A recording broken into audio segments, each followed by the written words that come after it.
Ассаламу алейкум ва рахматуллахи ва баракату. Дорогие нижнекамцы, в преддверии каникул и выходных хотелось бы обратиться к вам с таким предложением. Возможно, в том подъезде, где мы живем, есть человек, который ограничен в передвижении.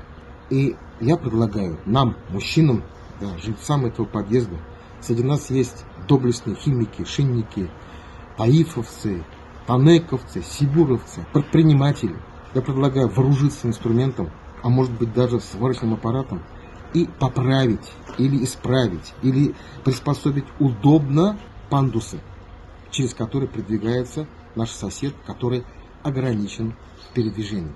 Они тоже хотят отдыхать, они тоже хотят гулять вот в эти выходные, вот в эти дни каникулярные, когда все дети на улице играют, общаются. Они тоже хотят отдыхать, дышать свежим воздухом. Поэтому почему бы жильцам не сделать такую акцию, не собраться вместе и не сделать это доброе дело?